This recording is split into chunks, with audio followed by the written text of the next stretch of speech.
Gujarat news 24ના દર્શકોનું હાર્દિક સ્વાગત છે. Breaking ન્યૂઝમાં સમાચાર મળી રહ્યા છે પાટણ નગરપાલિકાથી. જી હા, પાટણ નગરપાલિકાએ બાકી વેરા વસૂલાતની ઝુંબેશ આક્રમક રીતે હાથ ધરી છે. પાટણ નગરપાલિકાએ બાકી વેરાની વસૂલાત માટે આક્રમક ઝુંબેશ હાથ ધરી. લાંબા સમયથી વેરોનો ભરનાર મિલકત ધારકો અને મોબાઈલ ટાવર કંપનીઓ સામે કડક કાર્યવાહી કરતા 5 મિલકતો સીલ કરવામાં આવી છે અને 2 મોબાઈલ ટાવરોને નિષ્ક્રિય કરાયા છે.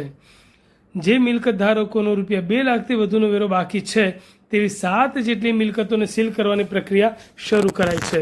અત્યાર સુધીમાં પાનેતર, છાયા અને વિશાલ ફૂટવેર તેમજ ચતુર્ભુજ બાગ પાસે રસિકલાલ શંકરલાલ પટેલ સહિતની 5 મિલકતો સીલ કરવામાં આવી છે.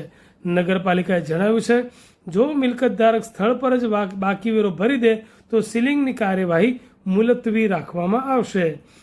શહેરમાં 2 મોબાઈલ ટાવરોનો પણ મોટી રકમનો વેરો બાકી હોવાથી તેમને નિષ્ક્રિય એટલે કે મોબાઈલ ટાવર ડીએક્ટિવેટ કરવાની કાર્યવાહી કરવામાં આવી છે. આ ટાવર કંપનીઓને વારંવાર નોટિસ આપવા છતાં વોરંટ બજાવવા છતાં વેરો ભર્યો ન હતો. નગરપાલિકા દ્વારા અગાઉ અનેક વખત નોટિસ અને વોરંટ પાઠવવામાં આવ્યા હતા, પરંતુ વેરો જમા ન થતાં આ કડક પગલું લેવાની ફરજ પડી હતી. પાટણ નગરપાલિકાના ચીફ ઓફિસર હિરલબેન ઠાકરે પાટણના નાગરિકોને અપીલ કરતા જણાવ્યું હતું કે વેરો ભરો ઝટથી પછી ફરો વટથી.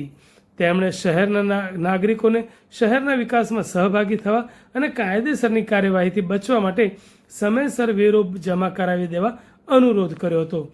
મિલકત સીલ વખતે ઓમ કોમ્પ્લેક્સમાં ફાયર સેફ્ટીના હોવાના કારણે 1 વીકમાં ફાયર સેફ્ટીની સુવિધા કરી લેવી, નહીં તો સીલ મારવામાં આવશે તેવી ચીમકી ઉચ્ચારી હતી.